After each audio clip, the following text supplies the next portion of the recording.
Assalamualaikum dan selamat pagi semua. Apa khabar hari ini? Alhamdulillah, semoga semuanya sihat-sihat sahaja. Baik, hari ini kita akan berbincang sebuah lagi buku baru dalam program Bedah Buku Baru. Buku yang saya pilih pada hari ini bertajuk Ethnic Relations and Nation Buildings, The Way Forward. Baik, buku ini telah ditulis oleh sekumpulan ahli-ahli akademik dan pekaji yang dalam bidang hubungan etnik di Malaysia, dan buku ini boleh didapatkan di MPH, harganya hanya RM28.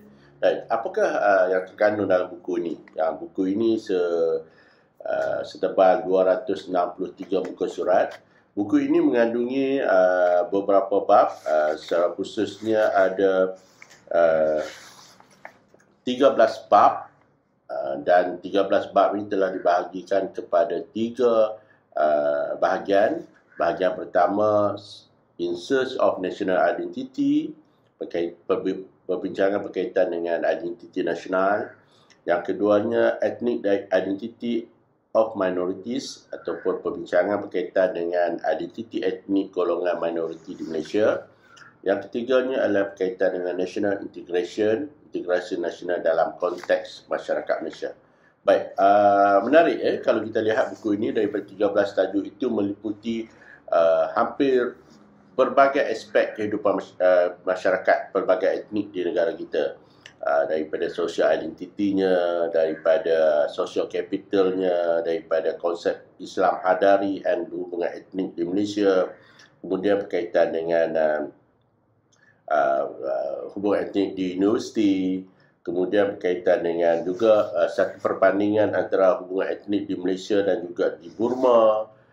Begitu juga dengan beberapa berkaitan dengan isu bahasa dalam hubungan etnik, isu masyarakat di Sabah, Sarawak, Indian, Bidayuh di Sarawak, kemudian berkaitan dengan kanak-kanak dan hubungan etnik, dan begitu juga dengan sensitiviti dalam hubungan etnik di negara kita. Baik, ini adalah satu buku yang baik sebab ia membicarakan tentang isu-isu hubungan etnik yang terkini dalam masyarakat kita, khususnya pasca tahun 1969, selepas peristiwa Mei 13.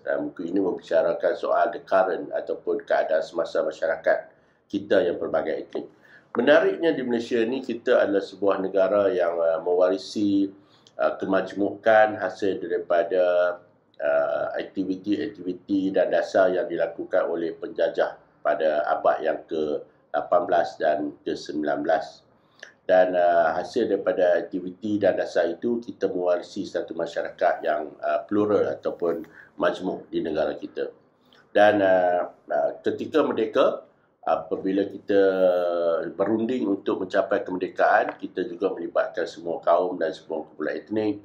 Dan satu perkara yang kita kena pastikan, yang kita faham, adalah kaedah kita menguruskan negara kita selepas merdeka, kita memutuskan menggunakan formula integrasi.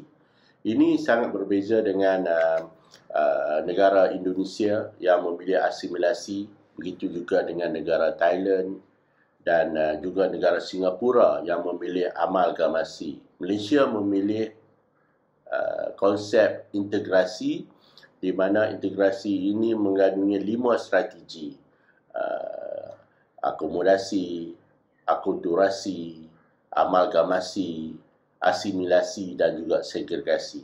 Dan setiap satu kaedah ini mempunyai cara-cara ataupun strategi yang berbeza antara satu sama lain.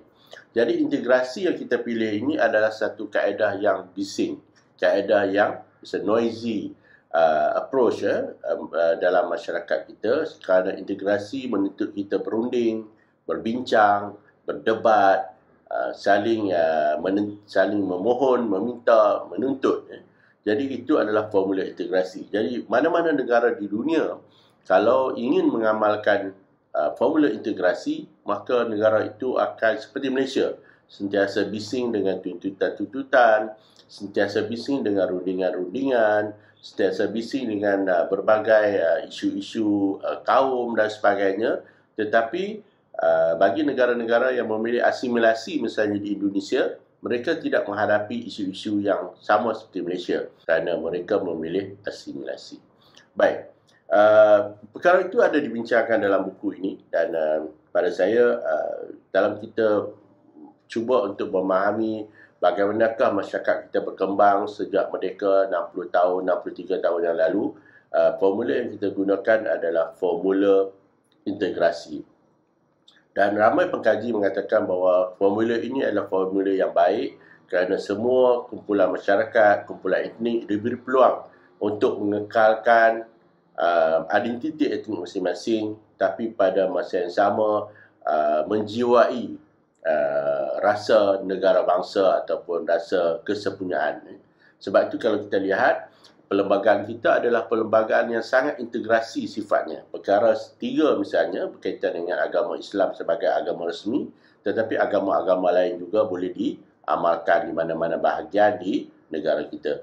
Perkara 152 berkaitan dengan bahasa Melayu adalah bahasa resmi, bahasa kebangsaan, tapi bahasa-bahasa lain juga boleh diamalkan di mana-mana bahagian di dalam negara kita. Ini adalah contoh bagaimana sebuah perlembagaan telah menggunakan formula integrasi, dan formula integrasi itu bukan saja dalam perlembagaan. Di dalam politik juga kita lihat bagaimana Parti Barisan Nasional adalah satu integrasi parti politik. Di dalam Pakatan Harapan juga adalah satu integrasi politik. Malah dalam keadaan baru ini, Perikatan Nasional juga adalah satu proses integrasi politik melalui pergabungan dan juga perundingan antara parti-parti politik di negara kita. Baik, adakah formula integrasi ini adalah kaedah yang terbaik yang boleh kita amalkan dalam membina sebuah negara bangsa? Jawapannya, betul, dia mungkin satu kaedah yang baik, tetapi dia juga mempunyai banyak isu dan masalah. Terutamanya bagaimana pihak-pihak dalam negara kita berupaya untuk menguruskan perundingan, tuntutan, desakan dan sebagainya.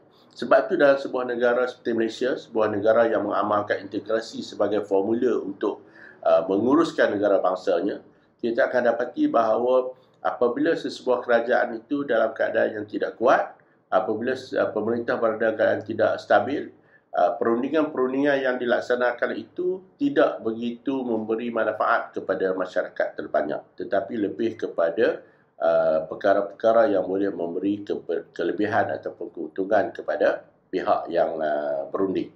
Jadi ada kelemahannya dari segi mengamalkan formula integrasi ini berbanding dengan formula yang digunakan oleh negara lain, asimilasi dan sebagainya.